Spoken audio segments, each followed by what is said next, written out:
নমস্কাৰ বন্ধুসকল আজি আমি এইটো ভিডিঅ'ত ৰাউণ্ড ফেস শেভৰ হেয়াৰ ষ্টাইলৰ হেয়াৰ কাটৰ বিষয়ে আলোচনা কৰিম তো বলক ভিডিঅ'টো আৰম্ভ কৰোঁ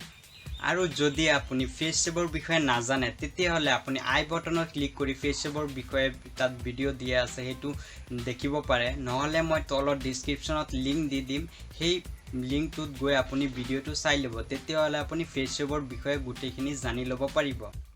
কিন্তু আজি আপোনালোকৰ বাবে ৰাউণ্ড ফেস শেভৰ টপ 5 হেয়াৰ কাটিংৰ ষ্টাইলৰ বিষয়ে লৈ আহিছো তো ৰাউণ্ড ফেস শেভৰ টপ 5 হেয়াৰ কাটৰ ভিতৰত নম্বৰ 1ত আছে skin fade plus part plus messy comb over cutting এই কাটিংটো ফটো দেখুৱা আছে তো এনেকে আপুনি ষ্টাইলটো কৰি ল'ব পাৰে এই ষ্টাইলত আপোনাৰ সাইডৰ চুলিবিলাক মেচিনেৰে 2 নম্বৰ মাৰি লোৱাৰ পিছত নাপিতদা ক'ব মিলাই দিয়াৰ কাৰণে তাৰ পিছত যোনটো চুলি টপ আছে টপ মানে এইখিনিত আপোনাৰ তিনটা পাৰ্ট কৰি ল'ব পাৰ্ট নম্বৰ 1 2 3 তো তিনটা পাৰ্ট কৰি লোৱাৰ পিছত পাৰ্ট নম্বৰ 1ত আপোনাৰ 3 ইঞ্চি মান ৰাখিব পাৰ্ট নম্বৰ 2ত ৰাখিব 2 ইঞ্চি আৰু পাৰ্ট নম্বৰ 1ত ৰাখিব 1 ইঞ্চি মানে চুলি লেন্থটো মানে চুলি লম্বাটো তেনেকে কাটিং ৰাখিব ৰাখি লোৱাৰ পিছত এইটো ষ্টাইল আপুনি চাব পুৰা মিলা জুলাকে নাপিতদা ক'লে আপোনাৰ এইটো মিলাই দিব ধুনিয়াকে তো এনেকে আপুনি এইটো ষ্টাইল কৰি ল'ব পাৰে Number 2 high fat plus shape up plus long combo over cutting এই কাটিংটো ফটো দেখুৱা ধৰণে এনেকা লুক আহিব তো এনেকা লুক আহিবৰ কাৰণে আপোনাৰ সাইডৰ চুলি বিলাক দুটা পাৰ্টত বগাই পাৰ্ট নম্বৰ 1ত ৰাখিব লাগিব মেচিনেৰে 1 নম্বৰ মাৰিব তাৰ পিছত পাৰ্ট নম্বৰ 2ত মেচিনেৰে 2 নম্বৰ মাৰিব লাগিব তো নাপিতদা গৈ কলি হল যে 1 নম্বৰ মাৰি তাৰ পিছত ওপৰত 2 নম্বৰ মাৰিব লাগিব সাইডৰ চুলি বিলাক তো এটু কলে হিয়তে বুজি যাব তাৰ পিছত ইয়াৰ চুলি যোনটো লেন্থ আছে লেন্থটো মানে অলপ হালকাকে কাটিব লাগিব আৰু এটু চুলিৰ হেয়াৰ ষ্টাইলটো অলপ খৰচ বেছি পৰিব তাৰ কাৰণটো হ'ল যে এটু ষ্টাইল আহিবৰ কাৰণে আপোনাৰ চুলিত হিট দিব লাগিব আৰু লগতে হেয়াৰ ড্ৰাই ইউজ কৰিব লাগিব তেতিয়াহে এটু লুক এনেকা ফটো দেখুৱা ধৰণে মাচু ষ্টাইলিশ আহিব নহলে আৰু নাহে তেনেকা লুক তো সেই কাৰণে কৈছো এটু মানে এটু ষ্টাইলত অলপ খৰচ বেছি তো এনেকে এটু ষ্টাইল কৰিব পাৰে যদি আপোনাৰ মানে খৰচ কৰিব বিচাৰিছে তো মানে আছে আপুনি খৰচ কৰিব পাৰে তেতিয়াহলে এটু ষ্টাইল কৰিব পাৰে নহলে এক নম্বৰ যোনটো যেনেকে ষ্টাইল আছে হেতু কৰিব পাৰে 3 নম্বৰত আছে আপোনাৰ Messi medium hair plus facial hair cutting এইটো কাটিং ফটো দেখুৱা ধৰণে এনেকা হ'ব তো এইটো কাটিং কৰিবৰ কাৰণে আপোনাৰ কি কৰিব লাগিব সাইডৰ চুলি বিলাক মিডিয়াম ৰাখিব লাগিব আৰু চুলিৰ টপৰ লেন্থটো আপোনাৰ সাইডৰ চুলিৰ যোনটো লেন্থ ৰাখিব তাতকে ডাবল হ'ব লাগিব আৰু এই ষ্টাইলটো আমাৰ যে এমএস ধোনি খেলিছে ক্ৰিকেটাৰ আছিল এতিয়া ৰিটায়াৰ হৈ গল তো এমএস ধোনিৰ যোনটো পুৰণা ষ্টাইল আছিল পুৰণা লুক যোনটো হেয়াৰৰ আছিল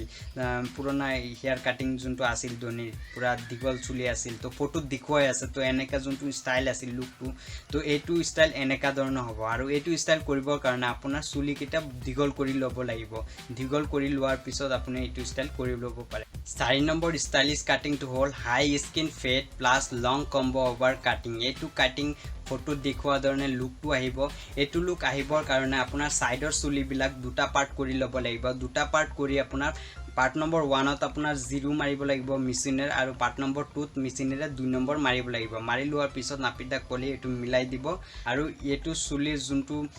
টপ আছে টপটো আপোনাৰ 1 নম্বৰত যেনেকৈ কৈছিলো তিনটা পাৰ্ট কৰি ল'ব লাগিব তো তিনটা পাৰ্ট কৰি লৈ পাৰ্ট নম্বৰ 1ত ৰাখিব লাগিব আপোনাৰ 4 ইঞ্চি পাৰ্ট নম্বৰ 2ত ৰাখিব লাগিব 3 ইঞ্চি আৰু পাৰ্ট নম্বৰ 1ত ৰাখিব লাগিব 2 ইঞ্চি তো এনেকে কাটিং কৰি ল'ব পাৰে তাৰ পিছত এই কৰাৰ পিছত আপোনাৰ চুলি বিলাক এস্পা কৰাই ল'ব লাগিব তেতিয়া এটো লুক ধুনিয়া আহিব নহলে নাহে স্পা কৰাবই লাগিব এটো অলপ এক্সপেন্সিভ হয় সেই কাৰণে মই তো লাষ্টৰ ফালে ৰাখিছো 5 নম্বৰ হেয়াৰ কাটিংটো হ'ল low taper fade plus brushed up hair cutting এই কাটিংটো ফটো দেখুৱা ধৰণে এনেকা লুক আহিব তো এনেকা লুক আহিবৰ কাৰণে সাইডৰ চুলি বিলাক আপোনাৰ 1 নম্বৰ মাৰিব মেচিনেৰে 1 নম্বৰ মাৰিব